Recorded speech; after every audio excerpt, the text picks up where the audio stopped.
Alors, pour l'exercice numéro 1, même si on change d'élément chimique, on passe du radon au polonium, d'accord? D'où le terme de transformation nucléaire. Ici, il n'y a pas de conservation des éléments chimiques comme dans une transformation chimique. On passe du radon au polonium. Donc, ici, on a 86 protons au départ et on a 222 nucléons. Les nucléons représentent la masse totale et les protons représentent la charge électrique totale. Donc, même si on touche aux éléments chimiques, la masse totale est conservée et la charge électrique totale doit être conservée. Ici, ça veut dire que il y a 222 nucléons et 86 protons. Donc, il y a ici 218. Donc, à gauche de la flèche, il y a 222. Il faut qu'à droite de la flèche, il y ait aussi 222. Donc, pour que ça fasse 222, il manque un 4 ici, en exposant. En bas, on a 86 et 84 à droite. Pour que ça fasse 86, il manque 2. 84 et 2 font bien 86, et 218 et 4 font bien 222. L'élément chimique qui a 2 comme numéro atomique, c'est l'hélium. Donc c'est de l'hélium 4, ici, pour l'isotope 4 de l'hélium. Ça, c'est ce qu'on appelle une particule alpha, un noyau d'hélium. Donc quand vous avez libération d'un noyau d'hélium 4, c'est une radioactivité alpha. Le deuxième, ici on voit qu'il y a un noyau d'uranium 235 qui est percuté par un neutron. Et ici on voit que ça libère 3 neutrons, mais qu'il y a 2 noyaux plus petits qui vont être formés. Pareil, 235 à gauche ici, 235 plus 1, ça fait 236.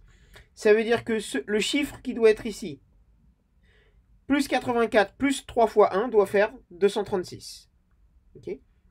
Donc il suffit de regarder, je ne l'ai pas, alors c'est de l'iode, mais je ne sais plus lequel c'est pour l'iode. Je vais regarder, parce que j'ai pas ma calculette de tête. On va regarder ça tout de suite. Hop, alors, pardon. C'est de l'iode 139, ici.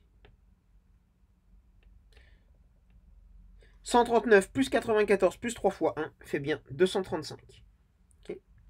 Voilà. Et ici, le nombre qui doit être là, ça va être 39. Parce que 53 plus 39 plus 3 fois 0 va bien faire 92. Vous avez bien conservation de la charge électrique. Et ça, vous voyez que le nombre de nucléons ici, c'est 235. Forme un noyau à 139 et un noyau à 94. Donc des noyaux, un gros noyau en forme de plus petits en 2 morceaux. Ça, c'est ce qu'on appellera donc de la fission nucléaire. C'est la réaction qui a lieu dans un réacteur d'une centrale EDF, d'une centrale nucléaire. Le troisième, donc maintenant pareil, 244 à 40, il manque ici un 4. 96, 94 ici, il manque un 2. Donc ça, c'est de l'hélium. Donc pareil, radioactivité alpha pour celui-là. Voilà. Ici, 210, 210. Donc ici, il doit y avoir 0 en exposant pour que ça se conserve. 83, 84, ça veut dire qu'il faut moins 1 ici. 84 plus moins 1 fait bien 83. Et ça, avec un petit e, ça c'est bien un électron, puisque un électron n'est pas un nucléon, donc il y a 0 en haut. Par contre, il a une charge électrique moins 1 petit e. Donc ça, c'est bien un électron. Et quand il y a un électron qui est libéré, on a une radioactivité bêta-. Les deux derniers. Ici, 74. D'accord. 33, 32. Donc on va commencer par le bas, 33, 32. Ça veut dire qu'il faut plus 1 ici. Plus 1, bah, une particule petit e avec une charge plus 1, en fait, c'est le positon. Donc ici, un 0. C'est l'antiparticule de l'électron. Et donc ici, 74.